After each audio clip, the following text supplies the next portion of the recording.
Roger Erickson, one half of the legendary WCCOM Boone and Erickson morning radio team, died Monday at the age of 89. The Minneapolis Star-Tribune shares that Erickson and Boone were the guys Minnesota turned to for 38 years for school closings, skits, and humorous down-home chat that made them seem more like friends than radio personalities. Roger's familiar, resonant voice provided a gentle vacuum and pathway into the day, with the famous Good Morning song an unforgettable part of the routine. Their long-running soap opera parody, Minnesota Hospital, offered big parts for some of the biggest politicians, stars, and notables on the state's landscape. We were blessed by Roger Erickson's wit, wisdom and humor. The definition of a class act. He made Minnesota a better place.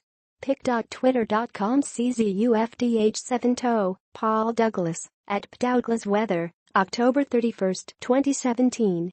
Senator Amy Klobuchar is like a lot of Minnesota kids whose parents listened to Boone and Erickson and became fans themselves.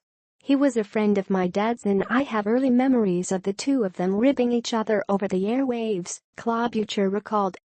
He taught generations of future radio hosts how to take their jobs seriously without taking themselves too seriously and always helped his listeners start their day on the right note, especially the kids who came to rely on Roger for breaking news about school closings on snowy winter mornings. Erickson retired from his weekday slot in 1997 and was a member of the first class of the Minnesota Broadcasters Hall of Fame in 2001. He was born and raised on a farm in Winthrop, Minnesota, went to school at the U of M, and got his first radio gig at WAVN in Stillwater. In 1958 he signed on with WCCO-TV to play Bozo the Clown and host a children's show called Roger's Corner. The gig led to his dream job at WCCOM. WCCOM gave Roger the ability to keep performing theatrically with Charlie over the air, reads a passage from a remembrance shared by his daughter Tracy. They would go on to be nominated for the National Marconi Award, which was a recognition he treasured as much as receiving an honorary membership to a local Rotary Club.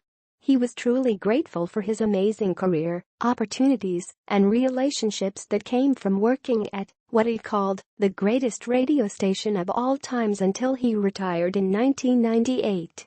A memorial service will be held November 10 from 10 a.m. to 2 p.m. at the Lafayette Club in Orono. Mix Go Hot, a radio phrase, with remembrances around 11 a.m. Memorials to be made to the University of Minnesota Performing Arts, Agricultural Department or the department of your choice that means the most to you. Go Gophers!